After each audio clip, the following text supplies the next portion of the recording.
Good evening everyone, good evening. तो जैसा कि आप सभी बच्चों को पता है कि हम लोग क्लास 9th का विषय गणित और चैप्टर 1 नंबर सिस्टम संख्या पद्धति पढ़ रहे थे। तो हमने इसमें लास्ट क्लास में क्या पढ़ा था, तो आप सभी बच्चों को पता होगा कि इसमें हमने लास्ट क्लास में पढ़ा था दशमलव का भाग। ठीक है, क्या पढ़े थे? दशमलव का भाग। तो दशमलव के भाग में हम लोगों ने सीखा था कि दो संख्या जब दशमलव में दी गई होती हैं तो उनको कैसे भाग देते हैं। तो मैं कुछ एग्जाम्पल के माध्यम से इस चैप्टर का रिवाइज कराता हूं, जल्दी से ध्यान से देखिएगा। जैसे क्वेश्चन नंबर 1, क्वेश्चन नंबर 2। तो मैं यहाँ पे अगर लिख दूं 6.25, इसमें अगर आपको भाग देना है 0.25 से, फिर मैं यहाँ पे लिख देता हूँ 6.4 और इसमें आपको भाग देना है 0.4 से। ठीक है, तो इसका आंसर क्या आएगा? तो देखिए, सबसे पहले ऊपर वाले क्वेश्चन नंबर 1 को कहते हैं। तो दशमलव के बाद यहाँ पे 2 अंक है, दशमलव के बाद यहाँ भी 2 अंक है, तो इसे हम बिना दशमलव का लिख देंगे। ये हो जाएगा 625 भागा ये कितना हो जाएगा 25। आप 625 में 25 से भाग देंगे तो आता है 625। तो इसका आंसर कितना हो गया? 25। इसी तरीके से यहाँ भी दशमलव के बाद 1 अंक है और यहाँ भी दशमलव के बाद 1 अंक है। तो इसे जब हम हल करेंगे बिना दशमलव का लिखेंगे तो ये हो जाएगा 64 भागा 4। आज जब 64 में 4 से भाग देंगे तो कितना आएगा? 60 आएगा। 16 चौका 64। तो क्या ये सभी बच्चों को क्लियर है? लास्ट क्लास में हमने इसी पे आधारित प्रश्न जो है करना सीखा था। तो सभी बच्चों को क्लियर होगा? एक बार वाई टाइप कर दीजिए। क्लियर है ना सभी बच्चों को? सभी बच्चे एक बार वाई टाइप कर दीजिए। हमने लास्ट क्लास में ये प्रश्न करना सीखा था। चलिए, चैट सेक्शन में एक प्रश्न दे रहा हूं, सभी बच्चे इस प्रश्न का आंसर करेंगे। 2.5 में आपको भाग देना है 0.5 से। आंसर बताइए इसका क्या आएगा? सभी बच्चे आंसर बताएंगे।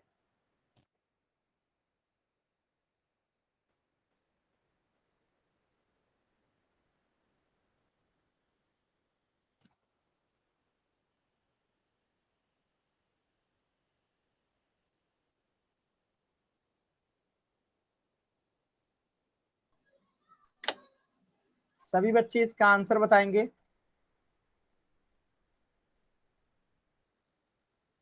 चैट सेक्शन में वेरी गुड, सभी बच्चे बताएंगे।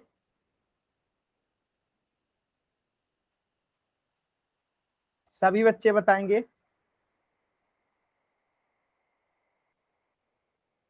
वेरी गुड, 3 बच्चों का आंसर आया। और बाकी बच्चे?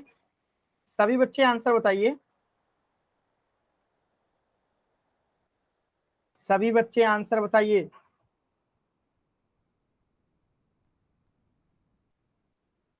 चलिए मैं बताता हूं। देखिए, दशमलव के बाद 1 अंक यहाँ भी है, दशमलव के बाद 1 अंक यहाँ भी है, तो हम इसे बिना दशमलव का लिखेंगे तो ये कितना हो जाएगा? 25 इक्वल टू, इसे बिना दशमलव का लिखेंगे तो कितना हो जाएगा? 5।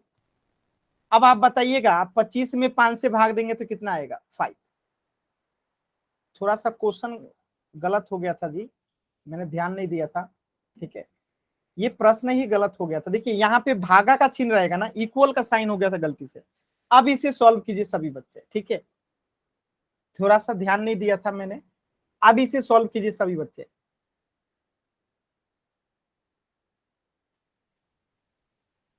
2.5 में भाग देना है 0.5 से। ठीक है, देखिए, तो दशमलव के बाद 1 अंक यहाँ भी है और 1 अंक यहाँ भी है, तो इसे बिना दशमलव का लिखेंगे तो ये होगा 25।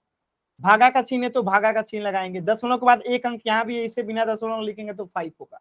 आप 25 में 5 से भाग देंगे तो कितना आएगा? 5 आएगा। तो इसका आंसर कितना हो गया? 5। सभी बच्चों को क्लियर होगा? एक बार वाई टाइप कर दीजिए, अगर डाउट है तो एन टाइप कीजिएगा।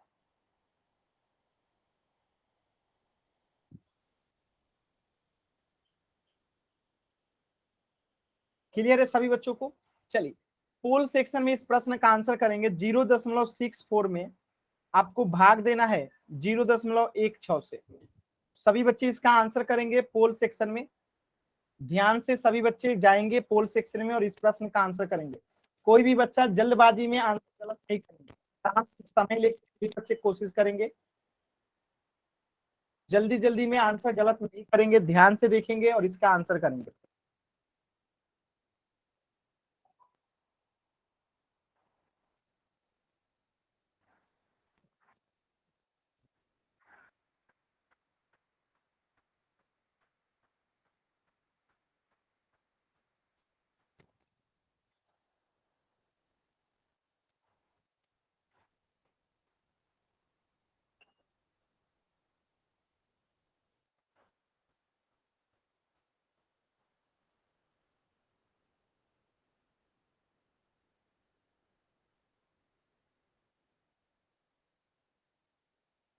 अनावश्यक हाथ वाला बटन किसी भी बच्चे को नहीं दबाना है।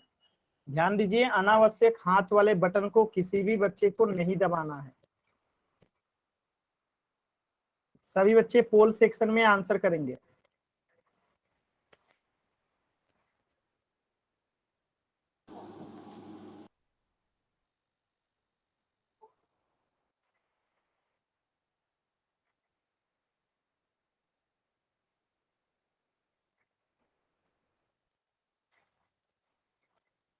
सभी बच्चे पोल सेक्शन में आंसर करेंगे।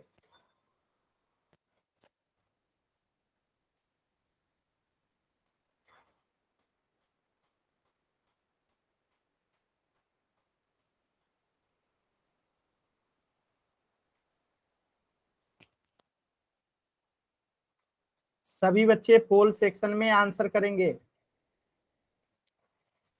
लास्ट के 10 सेकंड हैं। 10, 9, 8, 7, 6, 5, 4, 3, 2, 1। चलिए, तो इस प्रश्न को समझते हैं। देखिए, दशमलव के बाद 2 अंक यहाँ है, दशमलव के बाद 2 अंक यहाँ है, तो इसे बिना दशमलव का लिखेंगे तो कितना आएगा? 64 भागा। दशमलव के बाद 2 अंक यहाँ है, इसे बिना दशमलव का लिखेंगे तो क्या आएगा? 16। और 64 में 16 से भाग देंगे तो कितना आएगा? 4। 16 चौका 64, तो 4 आएगा। तो आंसर क्या हो गया? Option B. अगर डाउट है किसी बच्चे को, एन टाइप कीजिए, क्लियर है वाई टाइप कीजिए जल्दी से।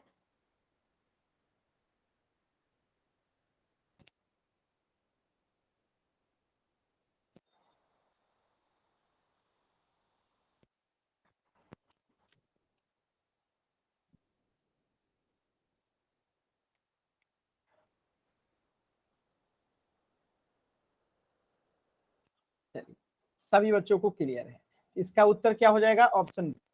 ये तो था पिछली क्लास में जो हमने पढ़ा था उस पर आधारित प्रश्न। आज हम लोग एक नया टॉपिक पढ़ेंगे और वो है रैशनल नंबर, परिमेय संख्या। तो परिमेय संख्या को पढ़ने से पहले 3 चीजें आपको जाननी जरूरी है। पहली बात कि प्राकृत संख्या क्या होती है, ठीक है, प्राकृत संख्या क्या होती है। दूसरी बात कि पूर्ण संख्या क्या होती है। और तीसरी बात कि पूर्णांक क्या होता है।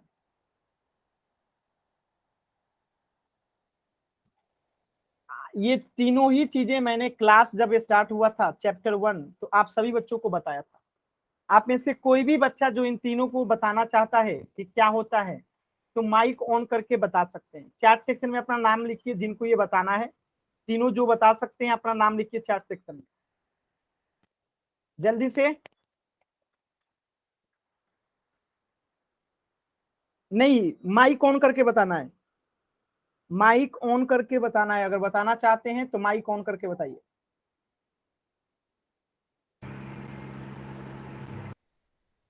जो भी बच्चा बताना चाहते हैं माइक ऑन करके बताइए। जो संख्या 1 से शुरू होती है उसे प्राकृत संख्या कहते हैं। तो 1 से तो और भी संख्याएं शुरू हो सकती हैं। और बताइए पूर्ण संख्या क्या होता है? 2 अगर 0 लग बताइए।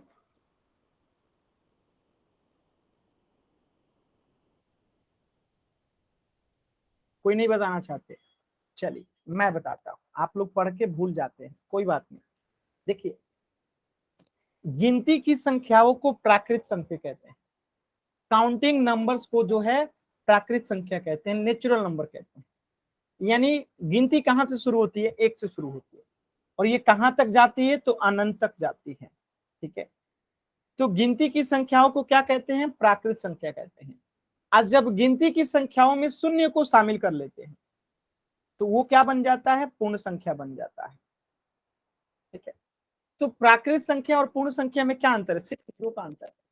यानी प्राकृत संख्या में ही सब चीजों को शामिल कर देते हैं तो पूर्ण संख्या हो जाता है। अब पूर्णांक क्या होता है? तो पूर्ण संख्या में जब निगेटिव संख्याओं को शामिल कर देते हैं, ठीक है, तो वो क्या बन जाता है? वो बन जाता है पूर्णांक। बात समझ में? यानी प्राकृत संख्या और पूर्ण संख्या में जीरो का अंतर है, पूर्ण संख्या और पूर्णांक में नेगेटिव संख्याओं का अंतर है। ठीक है, इंटीजर, जिसे इंग्लिश में क्या कहते हैं? इंटीजर। तीनों में क्या अंतर है समझ में आ रहा है? ये एक से शुरू होता है, ये जीरो से शुरू होता है, और इसमें जो है प्राकृत संख्या, सॉरी, पूर्ण संख्या में जब हम निगेटिव संख्याओं को जोड़ देते हैं, यानी आप देखेंगे कि ये जीरो से आगे वाला सब तो पूर्ण संख्या है, लेकिन जब इसी पूर्ण संख्या में हम निगेटिव संख्या को जोड़ देते हैं तो क्या बन जाता है? पूर्णांक बन जाता है। क्या ये सभी बच्चों को क्लियर है? ये हमने पहले भी पढ़ रखा है और अभी मैंने दोबारा भी बता दिया आप लोगों को। क्लियर है सभी बच्चों को?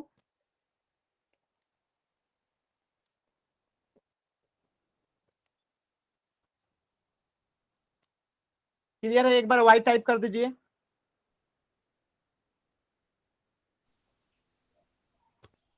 ठीक, चलिए, तो यही चीज यहाँ पे लिखी गई है कि प्राकृत संख्या नेचुरल नंबर जो कि एक से शुरू होती है, 2 3 4 अनंत तक जाती हैं, 5 6 7 8 9 10 11 12 13 14 अनंत तक जाएंगे। इसी प्रकार पूर्ण संख्या, प्राकृत संख्या में जब जीरो को शामिल कर देते हैं तो वो पूर्ण संख्या बन जाता है, और ये कहां तक जाएगी? ये भी अनंत तक जाती है। अब पूर्णांक यानी इंटीजर क्या होता है? तो देखिए, एक से इधर ये अनंत तक जाएंगी, अनंत तक जाएगी, और ये माइनस अनंत तक जाएगा, यानी नेगेटिव संख्या भी अनंत तक, पॉजिटिव संख्या भी अनंत तक, और इसमें जीरो भी शामिल है। इसे हम क्या कहते हैं? पूर्णांक कहते हैं। तो यही पूर्णांक तीन प्रकार का हो गया। एक को कहते हैं, इधर वाले को धनात्मक पूर्णांक, इधर वाले को क्या कहते हैं? ऋणात्मक पूर्णांक, और ये बीच वाले को क्या कहते हैं? शून्य पूर्णांक। तो पूर्णांक तीन प्रकार का होता है, तीनों ही मैंने आप लोग को बता रखा है, धनात्मक, ऋणात्मक और जीरो। ठीक है, सभी बच्चों को क्लियर है? तीनों में अंतर क्या होता है स्पष्ट है सभी बच्चों को? क्लियर है सभी बच्चों को?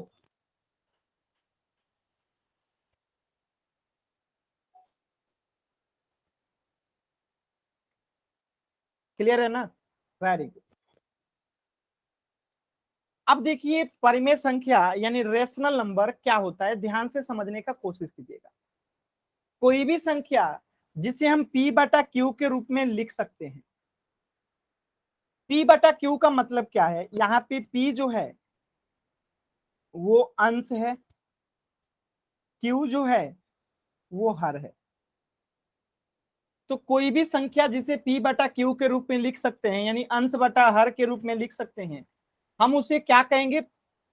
परिमेय संख्या कहेंगे। ध्यान क्या रखना है कि q जो है कभी भी जीरो नहीं हो सकता है। q जो है यानी नीचे वाला हर जो है कभी भी जीरो नहीं हो सकता है। और दूसरी बात क्या याद रखना है कि p और q दोनों जो है वो पूर्णांक हो सकता है। क्या हो सकता है? पूर्णांक हो सकता है। अब पूर्णांक का मतलब क्या है कि माइनस में भी हो सकता है, जीरो भी हो सकता है, और 1 2 3 4 भी हो सकता है। ठीक है, तो पूर्णांक का मतलब ही है, आप लोगों को बताया था कि ऋणात्मक भी हो, धनात्मक भी हो और शून्य भी हो। ठीक है, तो p और q पूर्णांक हो सकता है, बस एक ये याद रखिएगा कि q जो है कभी भी जीरो नहीं हो सकता है। तो ऐसी संख्याओं को क्या कहते हैं? परिमेय संख्या कहते हैं, रेशनल नंबर कहते हैं। विजेंद्र नाम से जो बच्चा है, माइक म्यूट कीजिए अपना। तो यहां तक सभी बच्चों को क्लियर है? तो एक बार वाई टाइप कीजिए जल्दी से। जैसे इसका एग्जाम्पल देखिए सभी बच्चे, मैं कहता हूं 3/5, 7/11, 8/13, 9/7, ये सब नंबर है क्योंकि सब P/Q के रूप में। अब मैं कहता हूं 1, 2, 3, 4, 5, ये सब क्या है? ये सब भी परिमेय संख्या है। क्यों परिमेय संख्या है? क्योंकि इसके नीचे कुछ नहीं है तो 1 है, इसके नीचे कुछ नहीं है तो 1 है, इसके नीचे कुछ नहीं है तो 1 है, इसके नीचे कुछ नहीं है तो 1 है, इसके नीचे कुछ नहीं है तो 1। तो ये सब भी क्या है? परिमेय संख्या। तीसरी बात, जैसे मैं लिखता हूँ 1.3, 1.5 या 1.7 या 1.9, ये सब भी परिमेय संख्या है। कैसे? तो देखिए 1.3 को क्या लिख सकते हैं? 13/10। 1.5 को 15/10, 1.7 को 17/10, 1.9 को 19/10। ये सब भी P/Q में हो गया। अब मैं लिखता हूं -3/5, -7/8, ये सब भी परिमेय संख्या। क्यों परिमेय है नेगेटिव होने के बाद भी? क्योंकि मैंने पहले ही बताया कि P और Q जो है पूर्णांक हो सकता है, यानी माइनस भी हो सकता है। तो -3/5 हो गया या -7/8 हो गया, ये सब भी पूर्णांक है। तो क्या आपको समझ में आया कि ये परिमेय संख्या क्या होता है, रैशनल नंबर क्या होता है? कोई भी संख्या जो P/Q के रूप में लिखी जा सकती है, जहां पे P और Q जो है पूर्णांक होता है और Q बराबर नहीं हो सकता है 0 के। ठीक है सभी बच्चों को?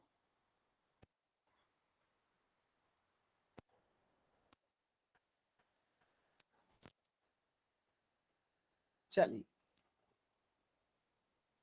अब ये देखिए शब्द जो है, परिमेय शब्द जो है, ये कहां से आया? इसकी उत्पत्ति अनुपात से हुई। यानी जो परिमेय शब्द की उत्पत्ति हुई वो अनुपात से हुई, रेशियो से हुई। आप इस अनुपात क्या होता है, रेशियो क्या होता है, तो कुछ नहीं जानते हैं। ध्यान से देखिएगा, जैसे मान लेता हूं कि मेरे पास 10 रुपये है। अब मुझे इस 10 रुपया को दो बच्चों के बीच में बांटना है। ये कोई दो बच्चे हैं, ये कोई दो बच्चे हैं, एक का नाम रख देता हूं मैं ए और एक का नाम रख देता हूं। अब मुझे इस 10 रुपया को इन दोनों बच्चों में बांटना है। तो हम क्या करेंगे? को 9 रुपया दे देंगे, एक को 1 रुपया दे देंगे। हो सकता है एक को 8 रुपया, दूसरे को 2 रुपया, एक को 7 रुपया, दूसरे को, एक को 6 रुपया, एक को 4 रुपया। हो सकता है दोनों को 5-5 रुपया दे दो, या फिर ये भी हो सकता है कि इसे मैं दे दूं कितना, 4 रुपया, और इसे दे दूं 6 रुपया। हो सकता है इसे 3 दे दूं, इसे 7 दे दूं, इसे 2 दे दूं, इसे 8 दे दूं, इसे 1 दे दूं, इसे 9 दे दूं। तो यही पॉसिबिलिटीज है ना, कि अगर हमें इन सभी चीजों को बांटना होगा ए और बी में 10 रुपया को, तो हो सकता है ए को एक बार 9, एक बार 1, एक बार 8, एक बार 2, कुछ भी दे सकता हूँ। इसी को हम ऐसे लिखते हैं A/B, ए अनुपात बी, यानी ए का कितना बी का कितना। तो ए का मान लेते हैं अगर 9 रुपया है तो बी का कितना है, 1 रुपया है। अगर ए का 8 रुपया है तो बी का कितना, 2 रुपया है। तो ये 9/1 जो लिखा गया है, यानी 9:1 जो लिखा गया है, इसे 9/1 भी लिख सकते हैं। जो ये 8/2 लिखा गया है, इसे 8/2 भी लिख सकते हैं। जो ये 6/3 लिखा गया है, इसे 6/3 भी लिख सकते हैं। तो आप बताइए, ये है अनुपात, और अनुपात से निकला है परिमेय संख्या। ये हो गया परिमेय और ये हो गया अनुपात। तो अनुपात से ही तो परिमेय संख्या बन रहा है। बात समझ में आया? तो इसी बात को यहाँ पे लिखा गया है कि परिमेय यानी रैशनल शब्द की उत्पत्ति जो है अनुपात से होती है। यानी कि P/Q क्या है, अनुपात है। और यही P/Q जो है किस में बदल जाता है, P/Q में। यही परिमेय कहला देता है, रैशनल कहला जाता है। क्लियर है सभी बच्चों को? सभी बच्चों को क्लियर है?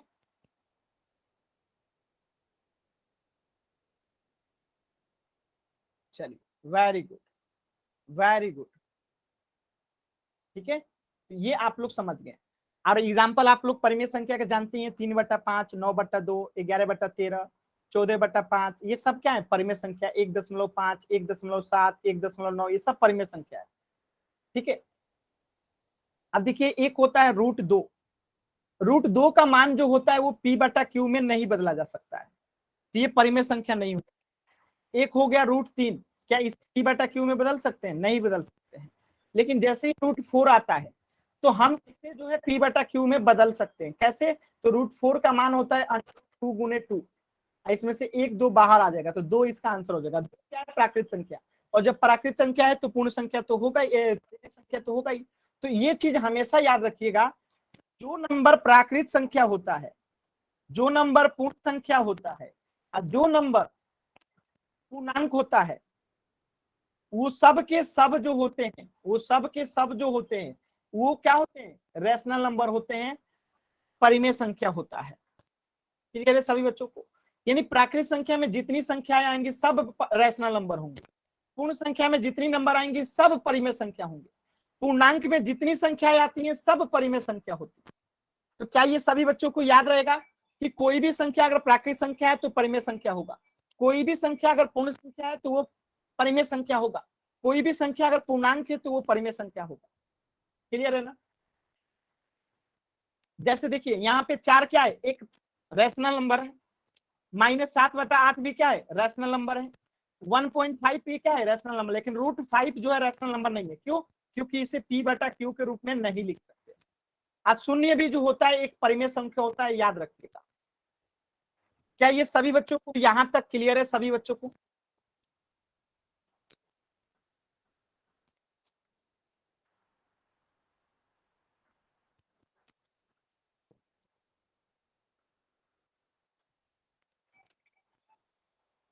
अब मेरे एक सवाल का जवाब दीजिएगा। प्रश्न ये है,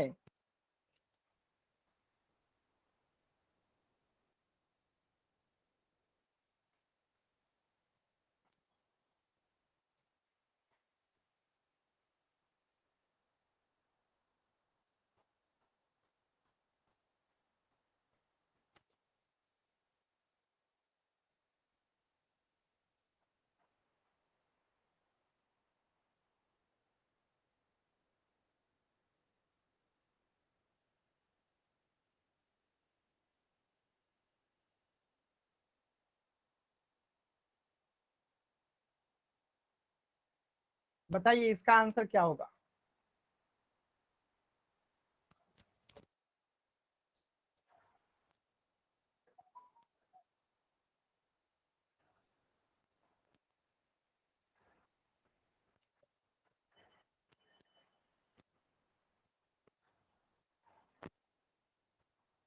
वेरी गुड, सभी बच्चों का उत्तर एकदम सही है। इसका आंसर होगा ऑप्शन डी, √7।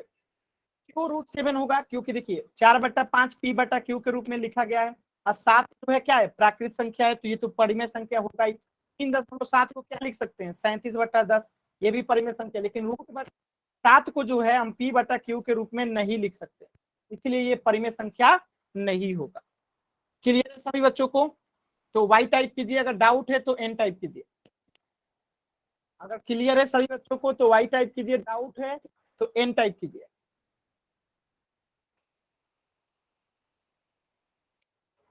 चलिए, एक प्रश्न है पोल सेक्शन में, सभी बच्चों को आंसर करना है कि निम्न में से कौन सी एक परिमेय संख्या नहीं है। इसका आंसर जो है आपको पोल सेक्शन में करना है। तो सभी बच्चे जाएंगे, आप पोल सेक्शन में आंसर करेंगे क्वेश्चन नंबर 80 का। ध्यान से कीजिएगा, जल्दबाजी में उत्तर गलत मत कीजिएगा, आराम से कीजिएगा।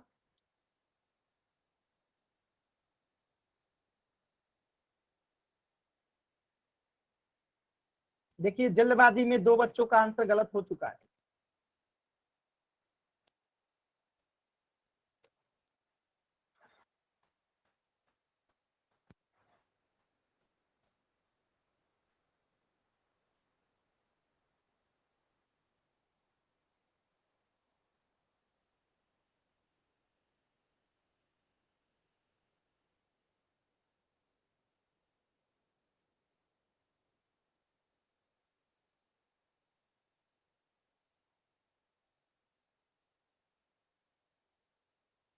लास्ट के 10 सेकेंड। हरीश गुज्जर नाम से जो बच्चा है अनावश्यक हाथ वाला बटन ना दबाएं। 10, 9, मैं क्लास से बाहर कर दूंगा। अनमोल नाम से, पवन नाम से जो बार बार हाथ वाला बटन दबा रहे हैं, मैं क्लास से बाहर कर दूंगा, तो ऐसी हरकतें ना करें। 10, 9, 8, 7, 6, 5, 4, 3, 2 1। इस प्रश्न का आंसर क्या होगा? देखिए 3/5 जो है ये क्या है? परिमेय संख्या है। 6 के नीचे कुछ नहीं है तो 1 है, ये भी परिमेय संख्या है। 3.4 को हम क्या लिख सकते हैं? 34/10, ये भी परिमेय संख्या है। लेकिन अंडर रूट क्या हम p/q के रूप में लिख सकते हैं? नहीं लिख सकते। तो ये जो है परिमेय संख्या नहीं है। तो सभी बच्चों का उत्तर सही था, सिर्फ 2 बच्चों का आंसर गलत था। तो इसका आंसर होगा ऑप्शन डी। अगर किसी बच्चे को डाउट है तो एन टाइप कीजिए, क्लियर है तो वाई टाइप कीजिए।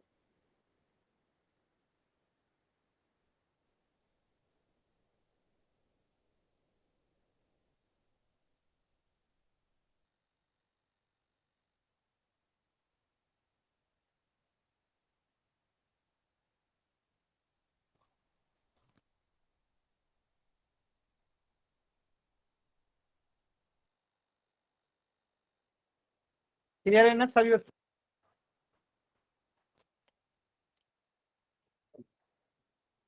Very good. इस प्रश्न का आंसर क्या हो जाएगा?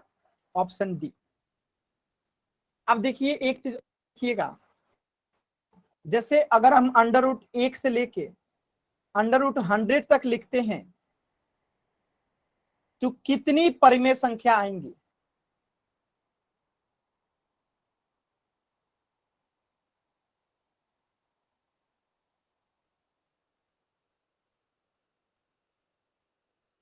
सभी बच्चों को इस प्रश्न का आंसर करना है तो ध्यान से समझिएगा। जैसे अंडर रूट 1 को हम क्या लिख सकते हैं? अंडर रूट 1 गुने 1 लिख सकते हैं, इसमें से एक एक बाहर आ जाएगा। अंडर रूट 2 को क्या हम पेयर में लिख सकते हैं, जोड़ा में लिख सकते हैं? नहीं लिख सकते हैं। अंडर रूट 3 को क्या लिख सकते हैं? नहीं लिख सकते हैं। अंडर रूट 4 को लिख सकते हैं? एकदम लिख सकते हैं। क्या लिख सकते हैं? अंडर रूट 2 गुने 2, तो कितना आ जाएगा? 2 बाहर आ जाएगा। क्या अंडर रूट 5 को लिख सकते हैं? नहीं लिख सकते हैं। अंडर रूट 6 को नहीं लिख सकते हैं। अंडर रूट 7 को नहीं लिख सकते हैं। अंडर रूट 8 को नहीं लिख सकते हैं। अंडर रूट 9 को लिख सकते हैं। क्या लिख सकते हैं? अंडर रूट 3 गुने 3, कितना बाहर आ जाएगा? 3। तो देखिए आपको बताना है 1 से लेके 100 तक को कि कितनी ऐसी संख्याएं आएंगी। तो पहला तो ये हो गया, दूसरा 4 हो गया, तीसरा 9 हो गया। तो ऐसी कितनी संख्याएं हैं 1 से लेके 100 तक जिसे हम जोड़ा में यानी ऐसे परिमेय संख्या निकल जाएगा। इसके अलावा 1 2 3 के अलावा सभी जो है अपरिमेय संख्या है, यानी परिमेय संख्या नहीं है। 1 2 और 3 जो है क्या है? यहाँ पे परिमेय संख्या है। यानी अंडर रूट 4 जो है परिमेय संख्या है, अंडर रूट 1 जो है परिमेय संख्या है, अंडर रूट 9 जो है परिमेय संख्या है। इसके अलावा अंडर रूट 2, अंडर रूट 3, 5, 6, 7, 8 ये सब परिमेय संख्या नहीं है।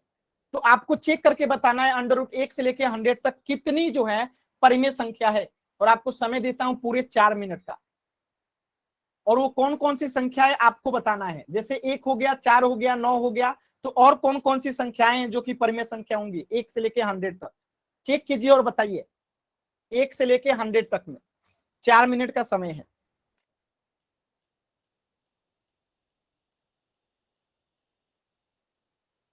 कोशिश कीजिए सभी बच्चे, जिनका हो जाएगा कॉपी दिखाएंगे।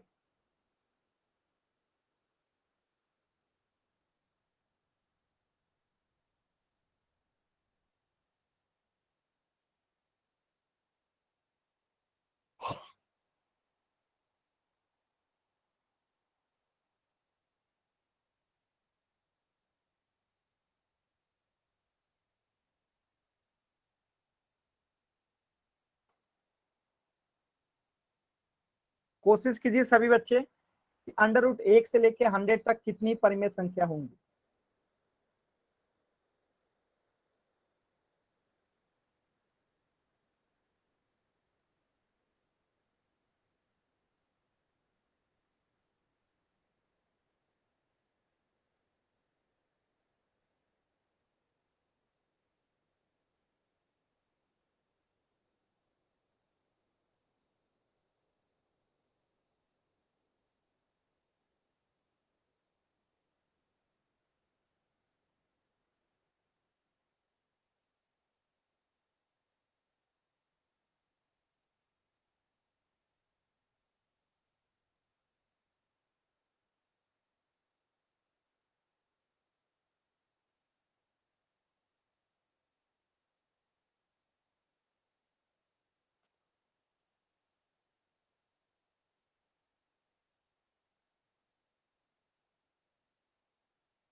और 30 सेकंड का समय है।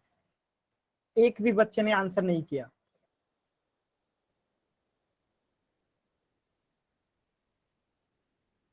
एक भी बच्चे का आंसर नहीं आया। चलिए मैं बताता हूं।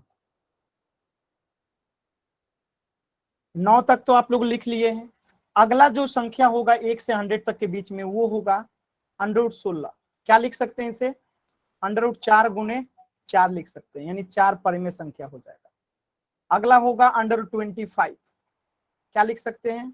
√5 गुने 5, तो क्या हो जाएगा? 5। अगली जो संख्या होगी 36 होगा। इसे हम क्या लिख सकते हैं? 6 गुने 6 लिख सकते हैं। अगली संख्या 6 होगी। अगला हो गया √49। अगली संख्या 7 गुने 7 होगी, यानी कि 7 होगा। अगला क्या लिख सकते हैं? 64। इसका क्या होगा? 8 गुने 8 होगा, यानी कि 8 लिख सकते हैं। अगला क्या होगा? 81, यानी क्या लिख सकते हैं? 9 गुने 9, कितना हो गया? 9। और अगला क्या लिख सकते हैं? 100। इसे क्या लिख सकते हैं? √10 गुने 10। इसका आंसर क्या होगा? 10। तो ये 10 टोटल ऐसी संख्याएं √1 से लेकर 100 तक जो कि परिमेय संख्या होंगी। क्लियर है सभी बच्चों को? बाकी इसके अलावा कोई भी परिमेय संख्या नहीं होंगी √1 से लेके 100 के बीच में। क्लियर है ये सभी बच्चों को? बताइए, इतना आसान था, एक भी बच्चे ने जवाब नहीं दिया। क्लियर है सभी बच्चों को? तो वाई टाइप कीजिए, कि डाउट है तो एन टाइप कीजिए।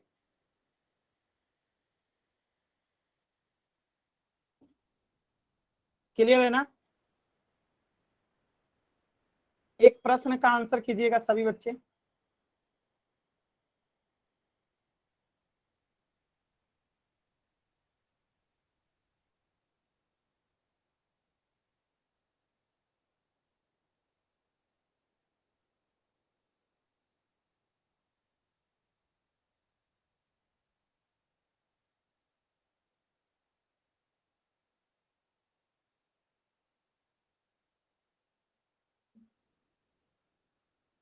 बताइए, इसमें से कौन सी संख्या जो है वो परिमेय संख्या है?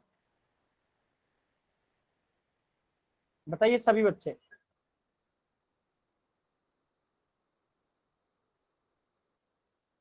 कौन सी संख्या जो है परिमेय संख्या है?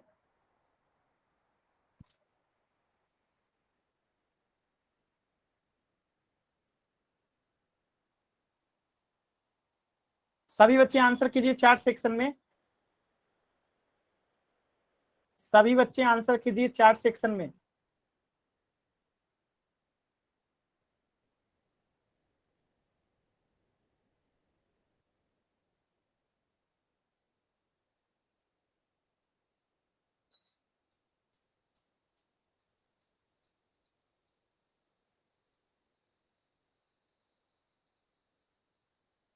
एकदम सही जवाब ऑप्शन डी जो होगा परिमेय संख्या होगा। क्यों?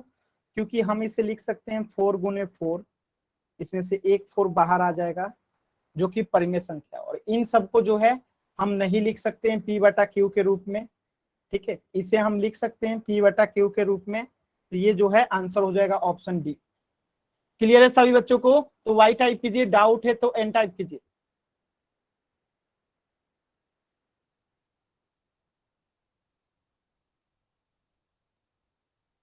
चलिए, एक प्रश्न है आपके सामने, सभी बच्चे इस प्रश्न को देखेंगे और पोल सेक्शन में आंसर करेंगे।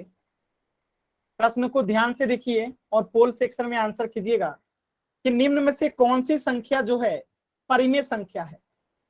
तो आपको इसका आंसर जो है पोल सेक्शन में करना है कि कौन सी संख्या जो है क्या है, परिमेय संख्या है। तो सभी बच्चे इसका आंसर कहां करेंगे? पोल सेक्शन में। इन चारों में से कौन सा जो है वो परिमेय संख्या है?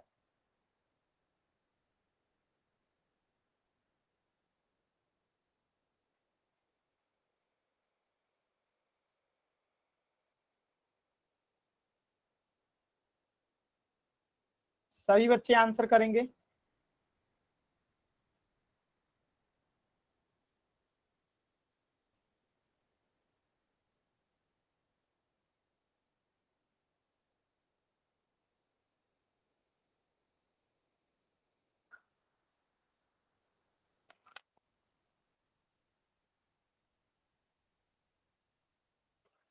सभी बच्चे आंसर करेंगे।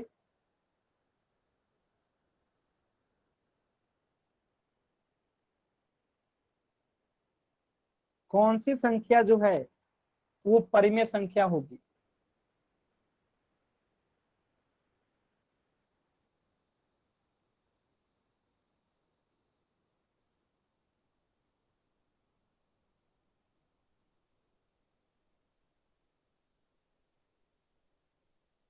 सभी बच्चे आंसर करेंगे।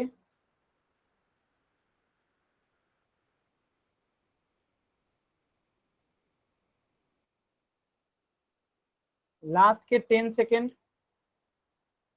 10, 9, 8, 7, 6, 5,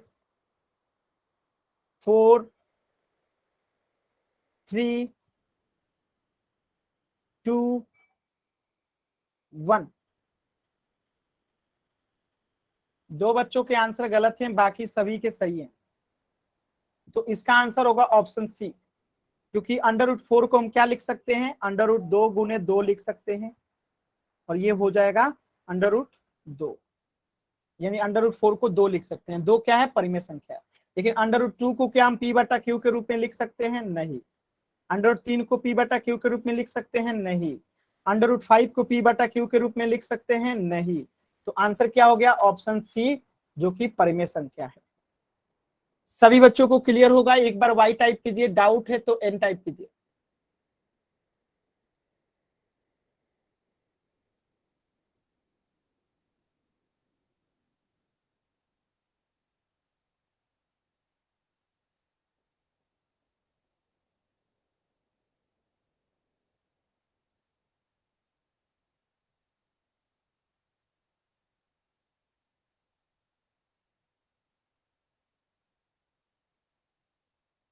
क्लियर है सभी बच्चों को?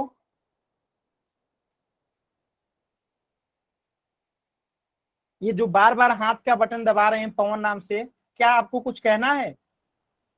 बार बार कह रहा हूं कि हाथ का बटन नहीं दबाना है, हाथ का बटन नहीं दबाना है। चल, इस प्रश्न का आंसर हो जाएगा ऑप्शन सी। अब मेरे एक प्रश्न का आंसर कीजिएगा सभी बच्चे ध्यान से। क्वेश्चन है कि निम्न में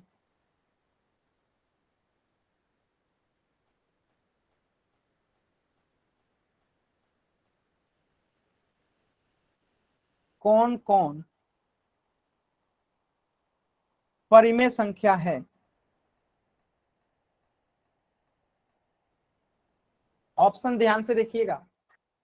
ए, बी, सी, डी, ई, एफ, जी, एच, आई, जे, के, एल, एम, एन। ऑप्शन देखिए।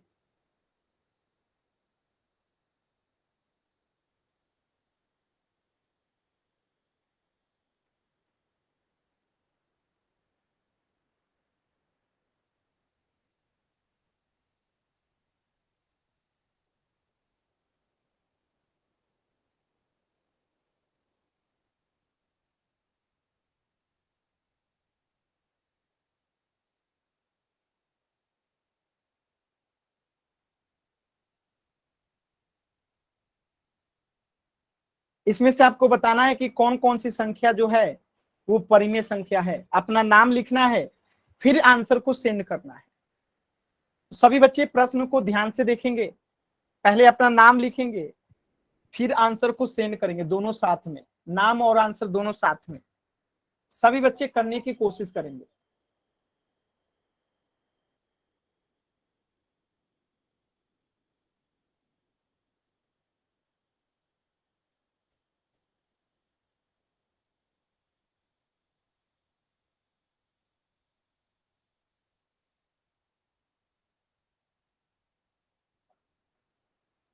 पायल का आंसर आया है, बाकी बच्चे भी कोशिश करें।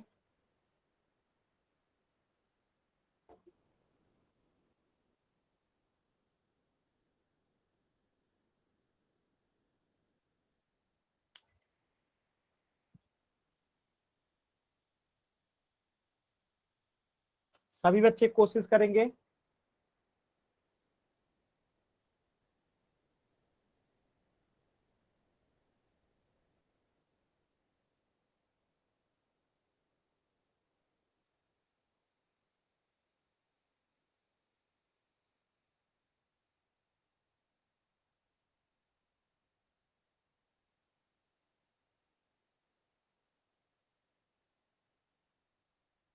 अनीता का, निधि का, पायल का, 3 लोगों का आंसर आया है।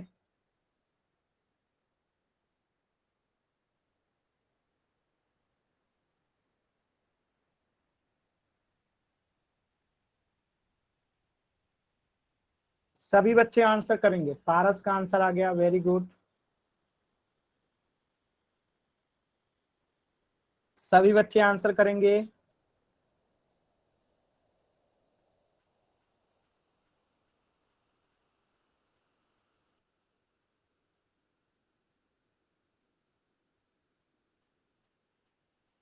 अजय का, साक्षी का, वेरी गुड। स्वाति का, वेरी गुड। चलिए चेक करते हैं। नितिन का, वेरी गुड। प्रिया का भी, चलिए चेक करते हैं। तो 1.5 जो है परिमेय संख्या है, 1/7 भी परिमेय संख्या है, -7/8 भी परिमेय संख्या है। √16 को हम क्या लिख सकते हैं, 4 × 4, यानी 4 भी क्या हो जाएगा, परिमेय संख्या हो जाएगा। ये परिमेय संख्या नहीं है, ये भी परिमेय संख्या नहीं है, ये भी नहीं है, ये भी नहीं है, ये भी नहीं है। ये है, क्या लिख सकते हैं, 10 × 10 यानी कि 10 आएगा।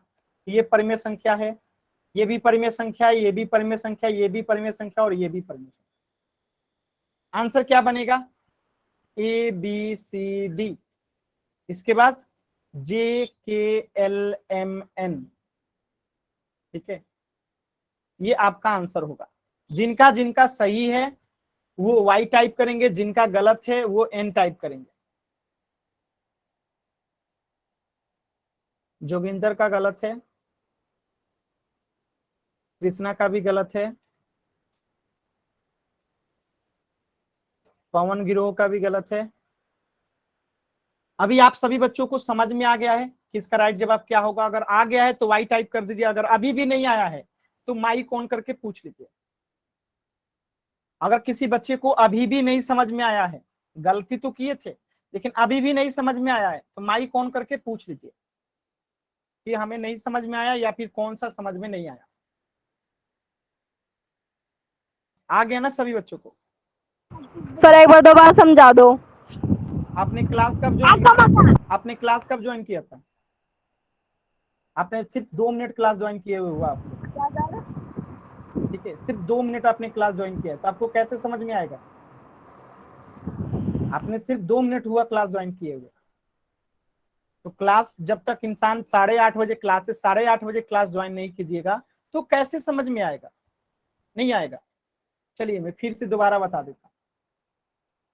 मैंने बताया था कि कोई संख्या अगर P/Q के रूप में हम लिख सकते हैं, जहां पे Q बराबर नहीं होना चाहिए 0 का, और P और Q जो है क्या होना चाहिए, पूर्णांक होना चाहिए।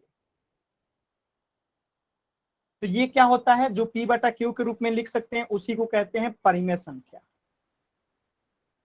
परिमेय संख्या मैंने एग्जांपल बताया, जैसे 1 है तो इसके नीचे कुछ नहीं है तो 1 है, तो ये क्या होगा, परिमेय संख्या हो जाएगा। ठीक है, इसी तरीके से 0 भी परिमेय संख्या है। ठीक है, -3/4 भी परिमेय संख्या है, 1.5 भी परिमेय संख्या क्योंकि 15/10 हो जाएगा।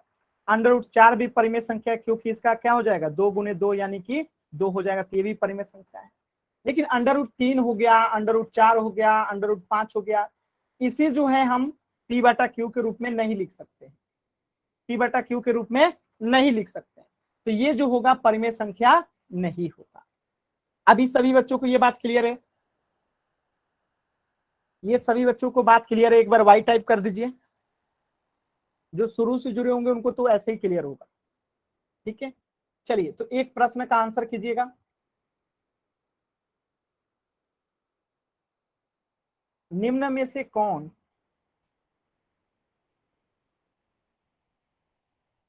परिमेय संख्या या परिमेय नहीं है? क्या बताना है? जो परिमेय नहीं है। ऑप्शन ए, बी, सी और डी, जो परिमेय नहीं है।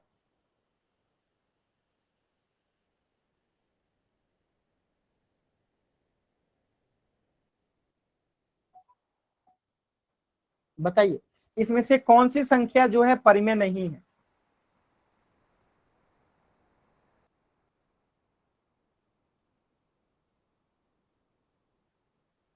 Very good.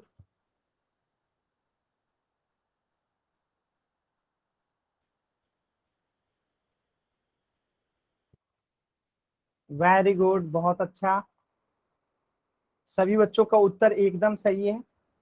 ऑप्शन डी जो है वो परिमेय नहीं है। क्यों नहीं है? क्योंकि हम इसे P बटा क्यू के रूप में नहीं लिख सकते। ये ऑलरेडी P बटा क्यू के रूप में है। -7 भी क्या है? पूर्णांक है, इसलिए P बटा क्यू के रूप में है। 3.7 को क्या लिख सकते हैं? 37/10, इसलिए P बटा क्यू के रूप में है। और ये जो है P बटा क्यू के रूप में नहीं है, जो कि आंसर हो जाएगा ऑप्शन डी। तो किसी भी बच्चे को कहीं पे भी डाउट है तो अभी आप पूछ सकते हैं। इससे आगे पढ़ेंगे हम लोग नेक्स्ट क्लास में। अगर कुछ भी, सॉरी, एक मिनट पहले आप लोग होमवर्क नोट कर लीजिए। होमवर्क नोट कीजिए पहले सभी बच्चे, ठीक है? होमवर्क नोट कीजिएगा, ये आपका आज का होमवर्क है। ध्यान से सभी बच्चे होमवर्क नोट करेंगे। और आज के क्लास से अगर कुछ भी डाउट है तो अभी आप लोग पूछ सकते हैं। होमवर्क नोट कर लेंगे और आज के क्लास से कुछ भी डाउट है तो अभी आप लोग पूछ लेंगे, तभी क्लास को एंड करेंगे। पहले पूछ लेंगे।